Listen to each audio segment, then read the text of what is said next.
don't need to go into outer space to find weird creatures that have a certain intelligence and are about as different from humans as it's possible to be. They're already out there, in the sea. They have 3 hearts, blue blood, and 8 arms. They use color to communicate, suction cups to grab things, and jet propulsion to move. Some of them can become almost any shape they want. To their prey, they're stealthy and murderously efficient. They're the ocean's Houdinis, the octopuses, cuttlefish, and squid. Puget Sound off Washington State. Down in these murky waters, people can run into giants.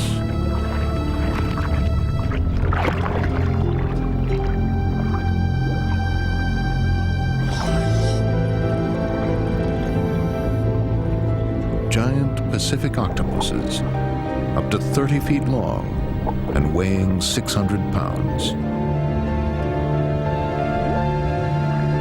These are probably the basis of the monster octopuses in the old adventure stories. Approaching divers, clasping them with their tentacles and their suckers, and holding them until they drown.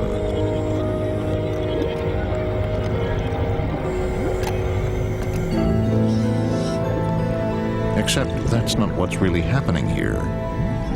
This octopus is, if anything, curious about what this strange creature is. It's using its delicate sense of touch to get some clues.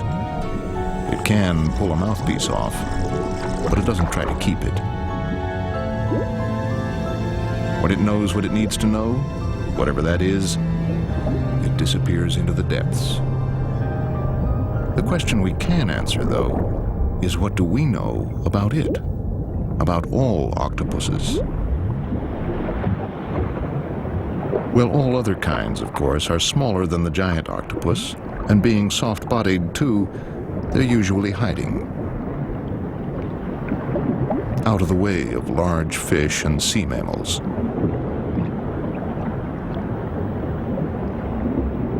And when they do go out to hunt, they do it in camouflage. This helps, but no camouflage is perfect, and an octopus isn't the only creature in the sea to use it. A scorpion fish, and an octopus that was just too big for it.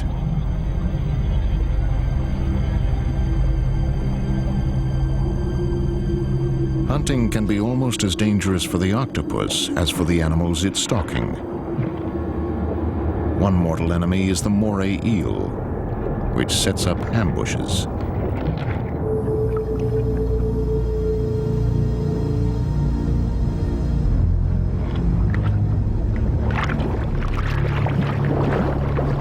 It may be hard to tell who's winning this fight, but in a sense, they both are. The eel gets an arm to eat, but the octopus will still survive intact. Small blood vessels in the stump automatically cauterize themselves, and in a couple of months, the arm will just grow back. Scientists who study octopuses sometimes simulate attacks to observe their range of defenses. A poke with a camera brings an instant spurt of ink. The cloud acts as a decoy, while the octopus takes off in the opposite direction. If that doesn't work, it tries shock tactics, turning deathly white and spewing out another smokescreen of ink. The ink, by the way, isn't just a visual weapon. It also tastes bad, and is enough in itself to put most predators off the whole idea of eating octopus.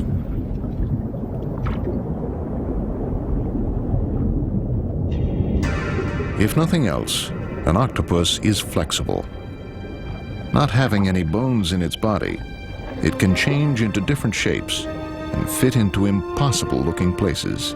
This beer bottle, for instance. The top hardly looks big enough to get a couple of arms through, much less the whole animal. But in fact, the only limit on an octopus's ability to squeeze is the size of its solid jaw.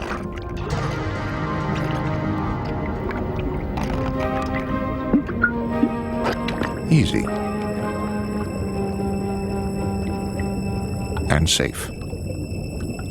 This giant Pacific octopus is part of the display at the Seattle Aquarium, where people can come in off the street and have the mesmerizing deep-sea experience of looking an octopus in the eye. Octopuses can see about as well as humans, but their main sense is touch. This octopus has more than 1,600 suckers, each as sensitive as a tongue. In each sucker's skin are 3 kinds of cells. Some feel stretch and some pressure, but most detect chemicals, which is exactly what the taste buds do. These so-called taste-sensitive cells have tufts of hair in them that waft in the water and collect telltale chemicals. Every sucker has about 10,000 taste cells, which means that every octopus arm has more than 2 million. Altogether, there are more sense cells and nerves in an octopus's body than in its brain. The mollusks and the octopuses, squid, and cuttlefish share an ancestor, a plain, pin-brained, not very spectacular limpet. 500 million years ago, the ancestral limpets made a living on the seabed, taking whatever scraps came their way. They were very slow-moving, with only their shells between them and their predators. But in time, their shells developed gas-filled chambers, and their lives gained a third dimension. They could float away from danger. 200 million years later, and the shells had been refined into lots of new shapes, spirals of all sizes from a few inches across to several feet. These were the ammonites, and the seas thronged with them. Their shells are among the most common fossils found today, but what their soft parts were like, nobody is quite sure. They probably swam like this modern creature, a nautilus. Modern, but it's been around for 450 million years, which is 100 million years longer than its ammonite cousins lasted. Powerful predators chipped away at their numbers, until climate change probably wiped them out. They left the oceans to this animal, one with tentacles for grabbing prey, and a long muscular body with a shell inside. The faster and more agile belemnite, a great uncle of all the squid.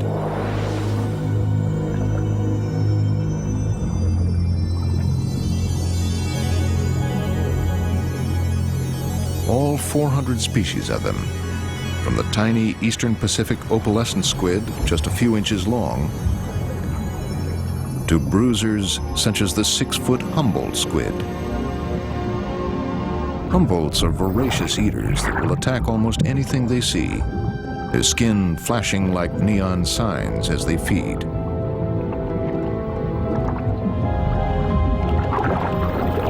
Squid in general are much more like fish than any of their mollusk relations, and they're more athletic than octopuses and cuttlefish. Their streamlined, torpedo-shaped bodies are almost pure muscle. They can swim as fast as some birds fly.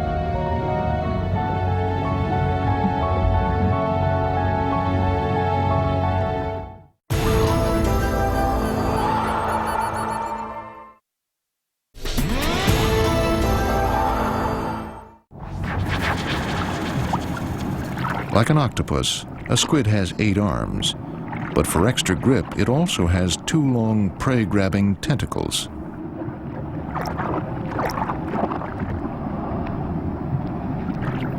Squid also have triangular fins for balance and steering, and a remnant of the belemnite's internal shell. It's so much of a remnant, though, that there's nothing shell-like about it. A flimsy, transparent, plasticky blade that just helps to stiffen the squid's long, floppy body. The body itself is a cylinder of muscle with a hollow core because it's a jet engine. The squid sucks water in through a hole near its head, and then, by clenching its muscles, pushes it out through a siphon tube.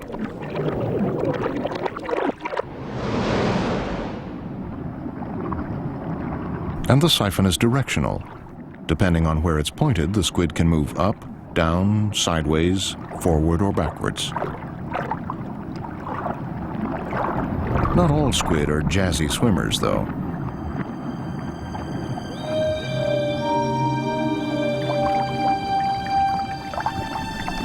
There's a stubby little one, for instance, named Rossia, whose fins are more like shovels than sails.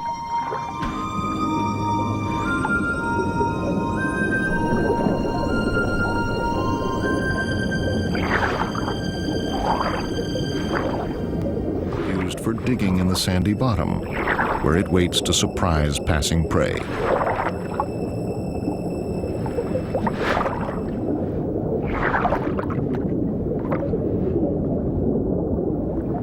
The squid's cousin, the cuttlefish, has a single long fin rippling from the back of its head to its tail. This is an excellent stabilizer and allows for underwater acrobatics. A cuttlefish can even hover motionless like a helicopter. This animal also has a structure on the inside which evolved from a shell. The porous cuttlebone keeps the animal afloat, while the fin and the jet put it through its maneuvers. Octopuses don't have a shell in any shape or form, and they're not good floaters. What they are mainly is walkers.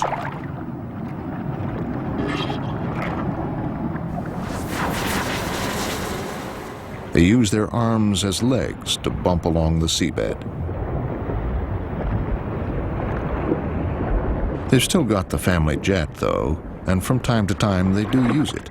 From a walk, an octopus can take off like Superman. The arms become rudders, and the head becomes a kind of prow. This is mainly an escape technique, usually used when the octopus needs to zip fast as a fish back to the safety of its den. Some dens, though, don't feel very safe. If, for instance, the opening is too big, the octopus does something that looks intelligent. It blocks it up. But is this intelligence? Dr. Jean Bowles studies the way octopuses learn and behave. When they go in their dens, they pull rocks and objects in front of the opening to block off and make themselves feel safer. And some people have argued that this is a sort of tool use, using objects to protect themselves, and therefore it's a sign that octopuses are intelligent. I'm not so sure that it is. Octopuses certainly have complex behavior and have lots of different behaviors, but whether it's intelligent or not, I think remains to be seen. Intelligent or not, octopuses can do some things that seem pretty smart. Escaping from their tanks, for instance. Keeping them in isn't always easy. Because whatever their brain power, they're certainly strong. A 1-pound octopus can lift a 40-pound aquarium lid. That's like a man lifting a boxcar. And that's only the beginning of the adventure. It's true that some octopuses can pull a rubber plug or bung out of a jar to get a crab inside. But some octopuses do it and some don't, and we don't have good evidence that they actually learn to do it. It does take a certain skill to unplug a jar and pick out the crab inside. But catching a crab in the wild takes a lot of skill, too.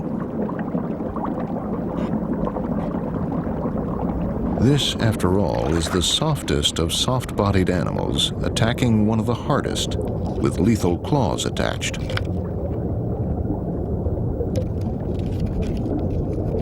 First, the octopus stalks the crab, waiting until it can pounce from behind, away from the claws. A quick leap and a grab with the suckers, and the octopus pulls the crab to its mouth at the hub of the arms. Then the octopus uses its only hard part, its parrot-like beak, to bite the crab at its only soft part, the membrane where the hard parts meet.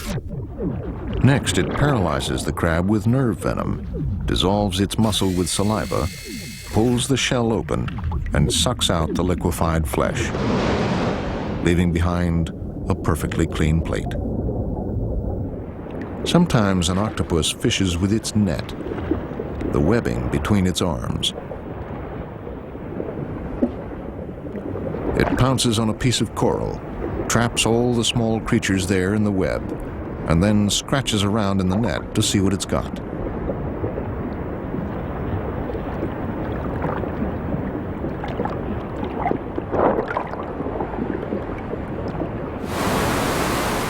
In their pursuit of prey, octopuses sometimes even leave the water. That doesn't mean they can breathe air, though.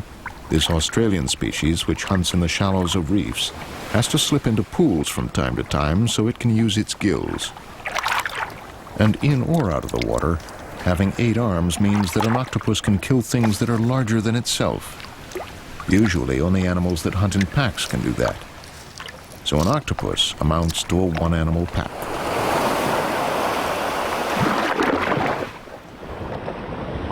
When the octopus has eaten its fill, it goes home to its den.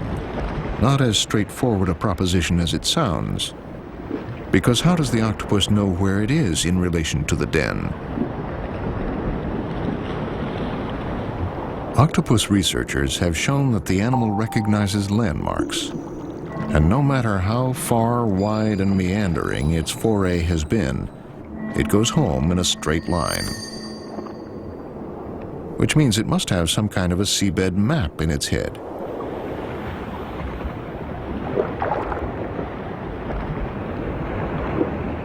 Gene Boll tests this idea by putting octopuses in mazes and finding out if they can tell right from left.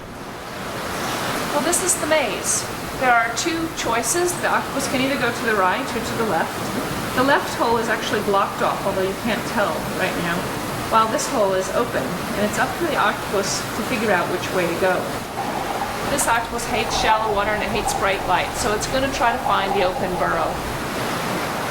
He can't see very far because he's low to the ground, so he can't tell ahead of time that that hole is blocked off. So he's exploring slowly and carefully around the outside edge.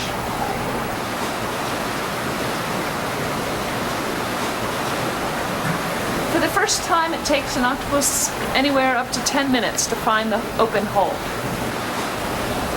But it looks like this octopus is moving quite quickly because there he goes. Now he's just found it. That was that octopus's first trial. Each animal runs through the maze 20, 30, or 40 times. And with experience, the octopuses do get quicker. And that at least suggests learning.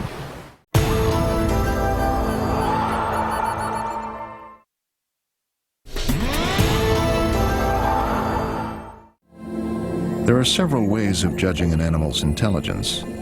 One is by the intricacy of its communication skills. And this animal, the cuttlefish, is a veritable Shakespeare. Except that it doesn't speak with words, but with patterns. Those stripes rippling across the back of a male cuttlefish are telling another male where to go, away. The rippler has found a female and is staking his claim.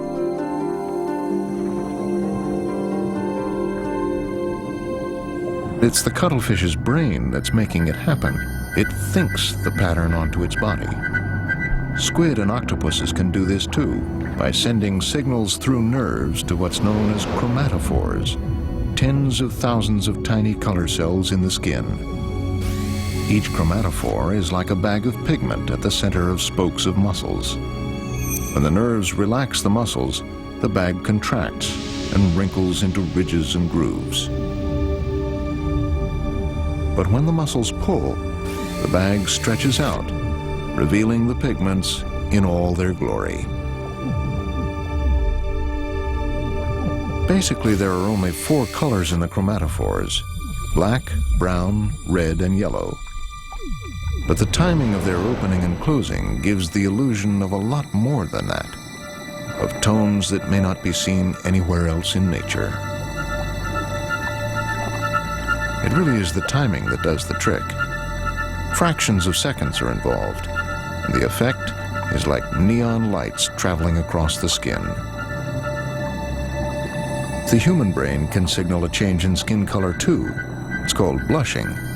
But compared to what a cuttlefish can do, that's pretty rudimentary. The difference between a grunt and a song. The most important use of the patterns for cuttlefish and octopuses is disguise. The best defense these soft-bodied animals have is hiding. Camouflage is a way of doing that and being in the open at the same time. Cuttlefish camouflage is the specialty of Dr. John Messenger. Well, what we've got here is an animal over a gravelly bottom. He is almost uniform. Half closing your eyes, you can see something which has quite a good intensity match to the background. Now he's coming over the gravel and you're getting the white spots up very nicely. The pattern he's showing is somewhere between mottle and stipple. He's also erecting muscle in the skin, so it gives the skin a spiky appearance. So the cuttlefish is changing its skin's color and texture. It gets that mottled effect by way of another kind of skin cell, the leucophore, which is covered in tiny white lumps. When light hits these, it's scattered and reflected back much whiter, making pale patches on the cuttlefish's skin. Sometimes the effect is geometric.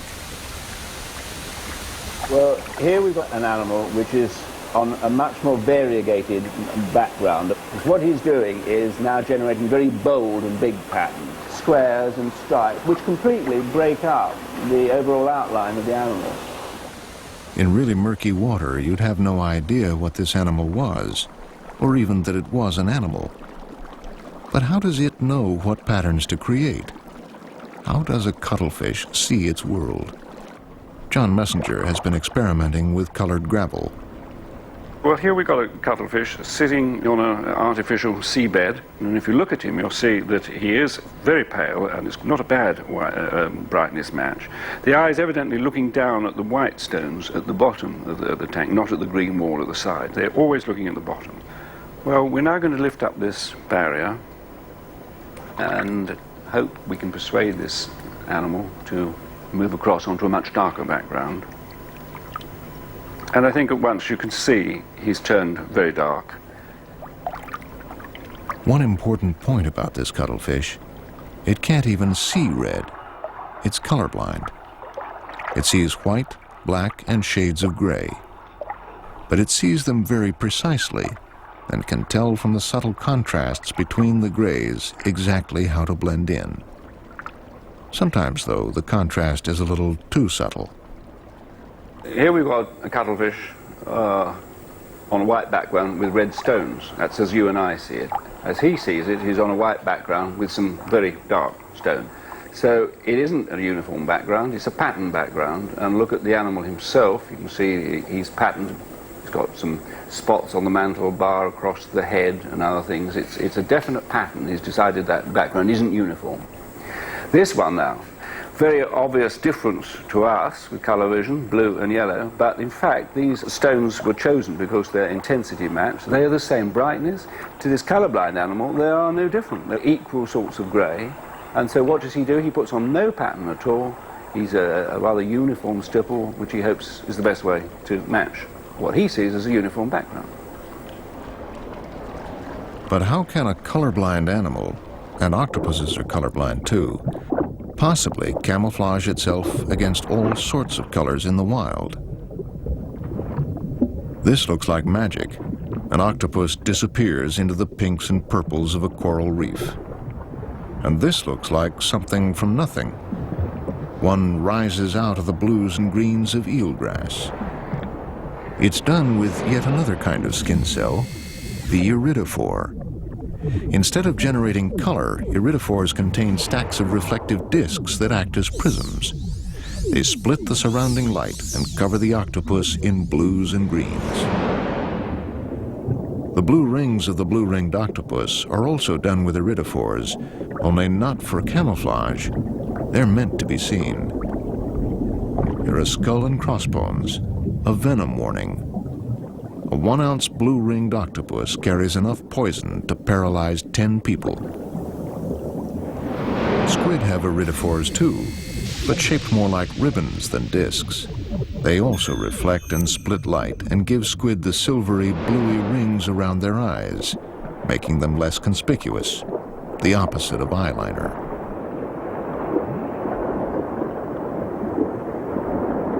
And the eyes are big because vision is vital to the animal, never mind the color blindness. Squid's eyes are well developed and far apart for a wide field of view.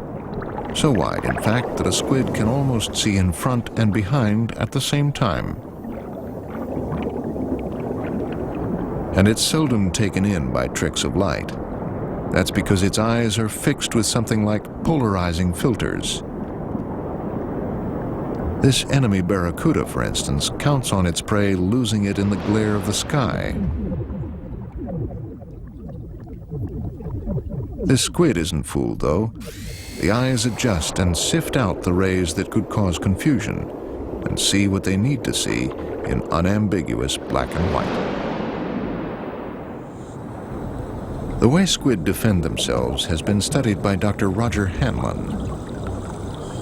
The primary defense of squids is camouflage, and they do a masterful job of this. If they go down low near the soft corals, they can match the shape and the general color and texture of these corals very well indeed. If they're aimed up, they can put a banding pattern across the bottom that matches the bands of the gorgonian. So they can look exactly like whatever shape the gorgonian is. Predators just don't see them.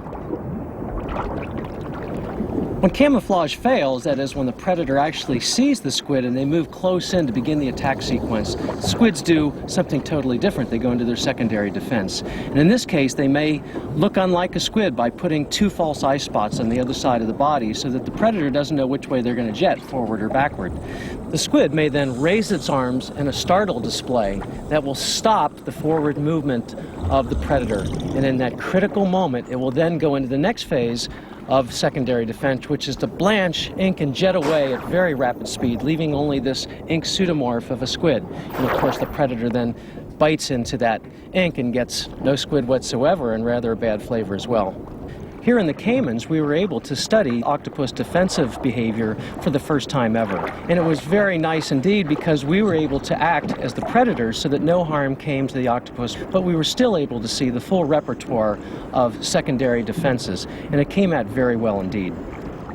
They video the octopuses, and at the end of each day, they play back what they've seen and go over it in detail. Now this, I think, is a brilliant example of stealth. We call it the moving rock or the moving algae.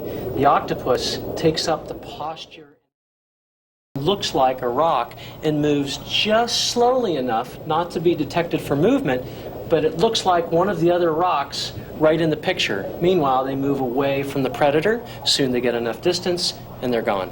This is the secondary defense. Exactly. Okay. Crypsis How big fails, is they he, take Cross? off. He's only about maybe 1 foot. Not very big animal. Looks bigger. So they change from camouflage to big and bright. So they look bigger than they really are. Here's the other trick they do. There he is right there. Whoa, That's quite a difference. Such a So contrast. that's the startle threat and then jet away and ink in your face. It's amazing. Okay, now here is ultimate crypsis. The animal is just a part of the rock at the bottom. It's absolutely invisible. Then look at this change. Magnificent startle threat behavior and ink and jet. Now this we have never seen before. This is the ultimate startle display when the animal is cornered. And it gets this face that we've never seen before. It looks like an owl or a ghost or whatever. And we think it's sort of the ultimate threat display once the predator is really in close. Looks totally unlike an octopus whatsoever, and that's the whole idea. I'm not an octopus, don't mess with me. The signal is simple and clear and could be understood by almost any other animal.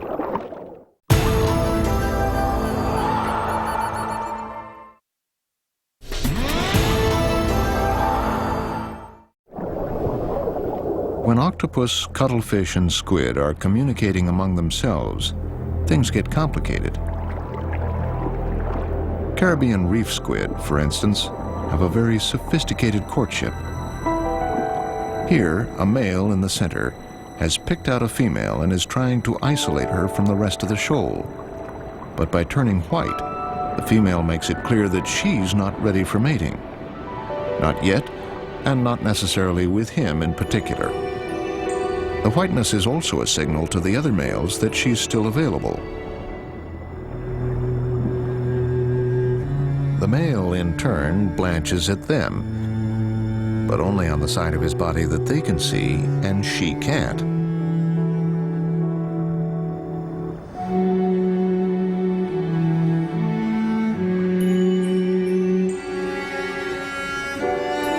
The rival male comes too close, and a fight starts.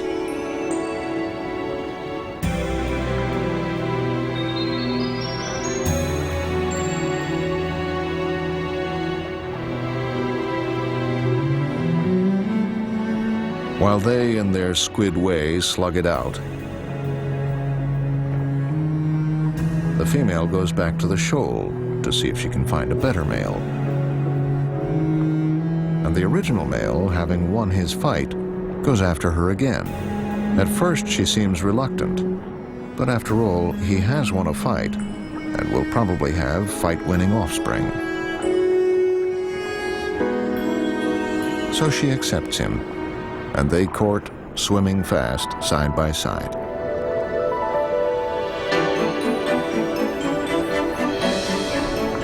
The actual mating is done in a blink. The male reaches out and sticks a packet of sperm on her head or arms.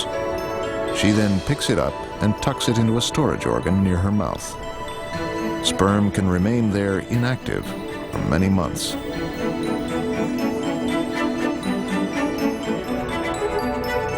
Reef squid courtship can be pretty hectic sometimes, but it's almost calm compared to another species, the opalescent squid. There's a full moon off the California coast. The opalescents gather in shoals of thousands, their translucent bodies glowing in the moonlight. All through the shoal, females are being grabbed by males, whose arms flush red as they mate with them.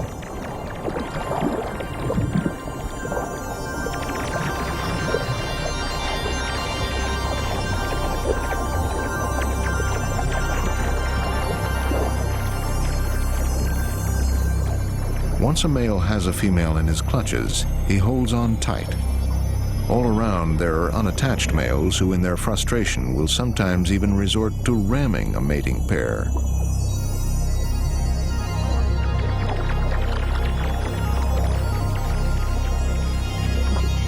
And sometimes ramming works. Even if a female is being held for all she's worth, a ram raider can still fertilize her.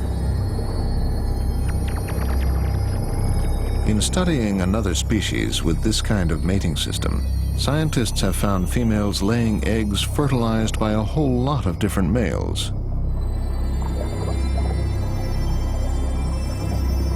And there are a whole lot of eggs, up to 55,000 per mother. They're left in large communal nurseries, in capsules anchored in the sand. When the young squid hatch, there will only be other young squid around them. Having reproduced and finished their mission in life, the older generation will have died. By and large, squid, cuttlefish, and octopuses are not long-lived animals. A year is a lifetime for most of them. There's one octopus, though, that breaks the records. It's found 600 feet down in the cold, dark waters around the North Pole. It's the Arctic octopus, and it lives for 6 years. It's tiny, too, about the size of a golf ball. But in one way, it's the biggest octopus in the sea. In proportion to its body, the male has the largest sexual organ of any octopus. It's at the tip of the third right arm.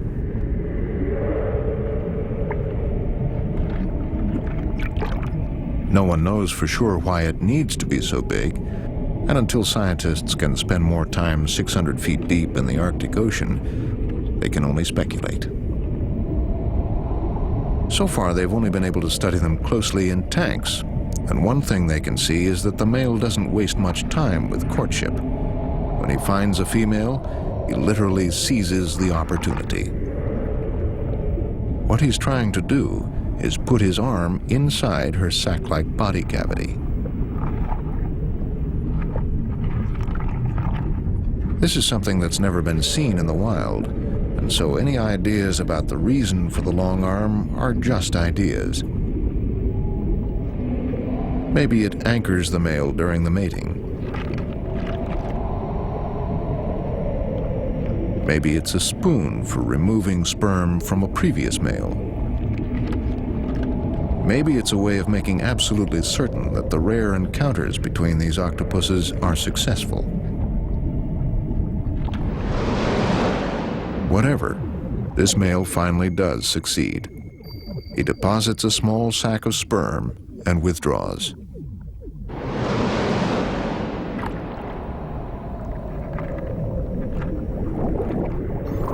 For her part, the female, having gotten the precious sperm, will now store it for about 5 months while her eggs develop. The story of every mother octopus is the ultimate in maternal devotion.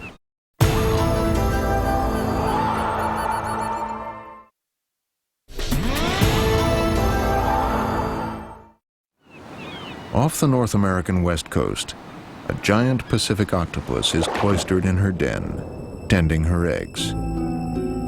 Several months ago, she laid between 10 and 20,000 of them, and she hasn't left the den since, not even to eat. The eggs hang overhead like great bunches of grapes, and she tends them, aerating them with bursts from her jet, and stroking them with her arms to remove algae. Inside the eggs are yolk sacs, which are food for the larvae during the 6 months before they hatch. What the mother lives on are her own internal tissues. As she broods the eggs, she digests herself, and by the time they hatch, she has wasted away. The babies go into the world with no further assistance. Giant octopuses are big, but nothing like the legendary monsters that could drag whole ships under.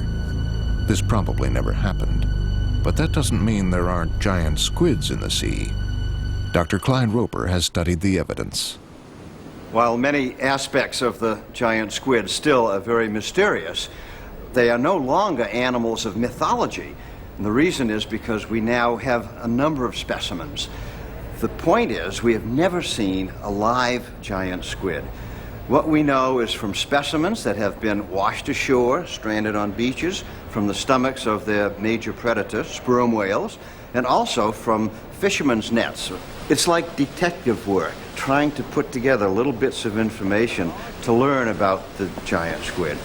When we have these bits of information, we can put them together and make a model of a giant squid, such as this one in the Houston Museum of Natural Science. Giant squids truly are gigantic, huge animals. For example, the largest ever measured from tip of tail to tip of the tentacles is about 18 meters in total length. That's the length between the pitcher's mound and home plate on a baseball field. And the largest ones would weigh 1,000, perhaps even 2,000 pounds. Their eyes are really fascinating. They are the largest eyes in the animal kingdom, about the size of a volleyball. The reason is that these animals are deep sea animals. They live very deep, from 200 meters down to perhaps 1,000 or even more. The only light down at those depths comes from other animals that produce light, flashes and glows.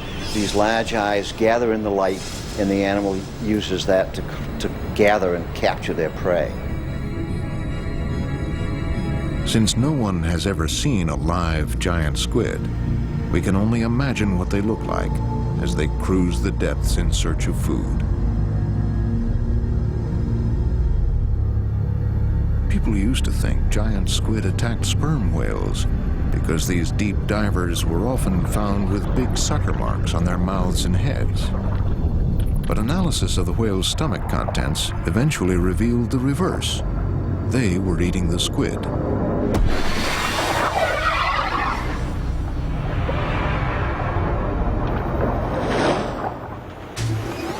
But what actually does happen? The only way to find out is to go down and look. Scientists would have done this before, but only lately has there been the technology to explore the deepest parts of the ocean. A descent into a parallel planet Earth, unknown, unexplored, and absolutely dark. But there are more species of octopus and squid down here than there are in shallow waters. The cockatoo squid, whose way of holding its arms above its head makes it look like a parrot with a crest. A squid with long, ropey tentacles, which it uses as fishing lines.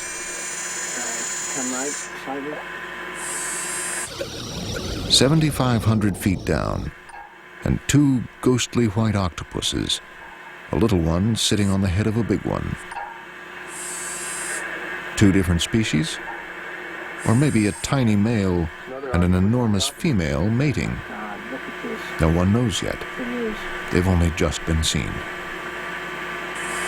Deeper still, 9,000 feet, the cirrate octopus. It has paddle-like fins and arms that have turned into the ribs of an umbrella.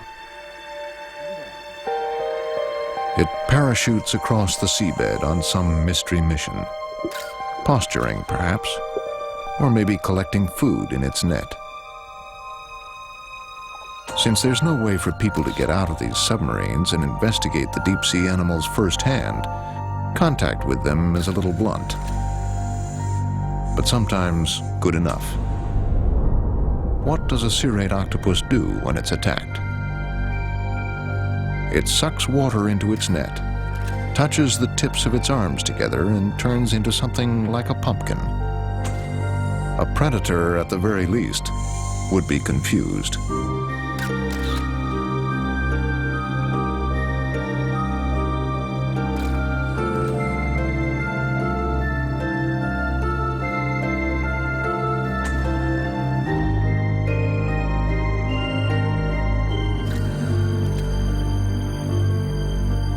No light from the sun ever reaches these ocean depths.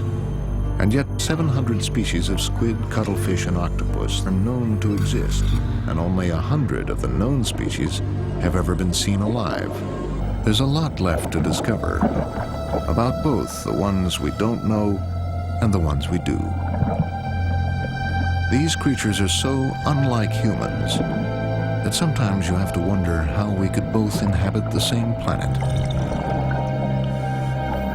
There's a fascinating journey ahead for those who follow these alien animals into their undersea world.